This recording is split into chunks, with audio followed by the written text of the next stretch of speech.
Hey, what's up? Zach here. And today I've got a head-to-head of two sophomore signature shoes, the New Balance Kawhi 2 and the Jordan Zion 2. And if you're new to the channel or this is just your first head-to-head, these are judged 4 categories, 5 points each: speed, comfort, durability, and playability, total out of 20, plus fit. All right, let's get into them. Now, starting off with speed is a little bit unfair to both of these shoes because they are more big player type shoes. The Zion 2 is an extremely bulky shoe, whether in one of the Voodoo colorways or similar, or even in one of the standard kind of Hope Diamond colorways. There's just a lot of shoe in there for you to get around. Now, what the Zion 2 does have going for it is it does pack a Zoom Air unit in the forefoot, a very stiff shank, as well as pretty stiff injected Phylon foam. So the shoe does give you a little bit more of a spring back. It's just that it is a lot of shoe to get going up and down a court. So if you're looking for straight line speed, these are going to be a little bit more clunky. However, if you're looking for a little bit more of a snap off of your first step, for a more bulky type maximalist shoe, they're actually not terrible. Now, in contrast, the Kawhi 2 actually gets off the line pretty quick and is a little bit more streamlined and aerodynamic for more front to back speed. What I like about the New Balance is that it does keep the fuel cell foam versus fresh foam, and that does just give you a little bit more snap underfoot. What else I like about the Kawhi 2 is that the treads are so aggressive on these, so they pivot and cut really well, especially on an outdoor court, and they are durable enough to keep doing that over time and over time. So in terms of speed for a big player shoe, the Kawhi 2 is actually pretty quick, even compared to a lighter, more minimalist shoe. And so for speed, I'm giving the Zion 2 a 3 out of 5 and the Kawhi 2 a 4 out of 5, just because, number one, once you break in more of this mid-top collar, it does become a lot faster of a shoe, and just for what it is, it's one of the best out there. But looking into comfort, this is where the Zion 2 kind of eats away at the Kawhi 2's lead, and that's just because in the midsole of the Zion 2, you're getting kind of the best of everything Nike makes. Number one, the Air Strobel unit, which in the heel is just so ridiculously comfortable. It's so plush underfoot. Plus the Zoom Air unit in the forefoot does give you a little bit more responsiveness, a little bit more forgiveness. Also, if you look in the heel of the shoe, these ankle pods here, yeah, they're really annoying at first, but once they break in, they give you a really nice customized feel around your Achilles and give you a little more compression. So everything about the Zion 2 is meant for more comfort, especially comfort in maybe a more ailing foot. Now, in contrast to the Zion 2, the Kawhi 2 is meant more for rugged performance, I think especially outdoors. So the shoe is built a little bit more like an armored tank. You see the outsole tread coming all the way over. You got outsole tread on the outside of the shoe as well as inside of the shoe. Now you also have a really stiff heel counter and just kind of stiff mid-top here. You really do need to break this in before it becomes comfortable. Now it does have an extremely padded, nice tongue, and fuel cell foam is comfortable. It's just not the most comfortable foam out there, but it is one of the most performance-first foams out there.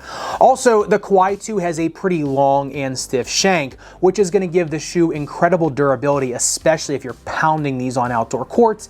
It's just that it does come up under the ball of the foot, so it is not the most plush feeling shoe versus something like the Zion 2 or even Zion 1. And so for comfort, I think the Zion 2 gets an easy 5 out of 5. As long as you're not playing on a really hot, humid day outside, these are going to do pretty well for you and just give you a little more resilience underfoot over hours and hours of play. Whereas in the Kawhi 2, you actually need to play in them for a while to get them to break in.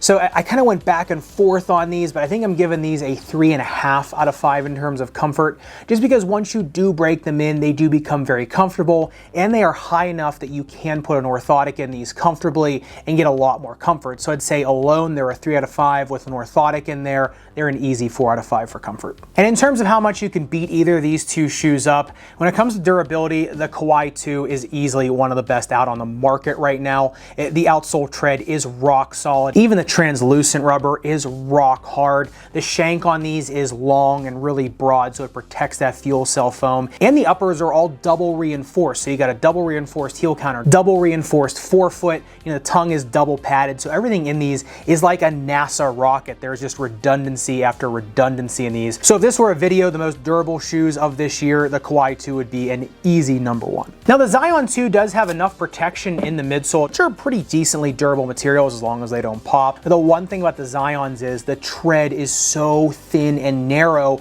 that it's going to be really hard not to rip through these on an outdoor court, even if if the rubber is more durable. So I'd say if you're playing with these primarily on an indoor hardwood court, they're gonna last you pretty well. Outdoors though, I could really see it ripping through this or just kind of melding all this tread together so that you start losing a lot of grip, especially on slick painted courts. And so for durability, surprising nobody, Kawhi 2, easy 5 out of 5. The Zion 2, I did go back and forth on this one as well. I think if you're playing on indoors only, these are easy 4.5, 5 out of 5. However, if you are playing on an outdoor court, it's like a 2 out of 5.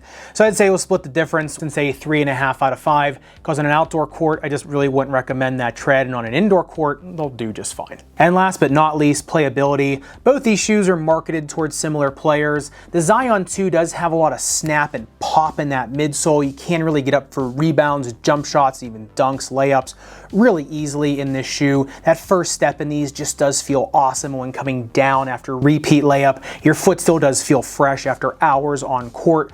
So, you know, in terms of something in the paint, the Zion 2 does terrific. It's also a really protective shoe, especially for your ankle. So, you know, in terms of a big player shoe, more maximalist shoe, Zion 2 does all of that really well. And the Kawhi 2 gives you a lot of the same benefits of the Zion 2, just in a completely different way. The shoe's really protecting your foot with more, like I said, redundancies in the shoe. It also gives you a great first step snap. It also gives you a lot of easy jumping force off the ground, whether for rebounds, layups, or jump shots, just because that shank is so long in the shoe. So it produces a lot of the same benefits, just with not like the plush ride type features of the Zion 2. It's much more of a rugged ride. However, when you are on an outdoor court and want something that's going to protect your foot, kind of similar to how the Zion does on an indoor court, and the Kawhi 2 is just as good, if not, you know, a lot better than the Zion 2. As well as if you're looking for a lot of grip on the court, especially on a really slick outdoor painted court, the Kawhi 2 is going to give you that grip, but also the protection of something like a big player shoe like the Zion 2. So like I said, both of these marketed toward kind of the same type of player, someone that plays really aggressively in the paint, needs a lot of grip in the paint and a lot of jump force in the paint. So it just, they go about it in completely different ways. And so for playability, because for the players they're marketed toward, they both do so well, I am giving them a 5 out of 5 each. Remember, they are not meant for every player. They're definitely not meant as a more nimble shoe, even though the Kawhi 2 can be that nimble shoe after a lot of break-in period. The Zion 2 still is meant for a more bigger player throughout its life cycle. But like I said, for what they are the best out there. And when looking at individual fit, both of them are a little bit more accommodating than they look. The Kawhi 2 does not yet come in a 2E version. I do hope New Balance does do that, because if they do, the Kawhi 2 will be a really tremendous wide footer type shoe. The Zion 2 I think is better for someone that's bringing more ailments to the court, especially more heel pain or ball of foot pain. The Kawhi 2 is going to be a little bit better for someone that's bringing their own custom orthotic or even over-the-counter orthotic into the shoe, that they want a more rugged cage type shoe, someone that's bringing their own customization into the shoe. But let me know down below, if you're looking for a more maximalist shoe, which one of these two are you going for? If either of them, let me know down below. And if you want to see a deeper dive into either of these two shoes, make sure you click into this video up above and subscribe down below. Respect your rubber and foam. I'll see you in the next video.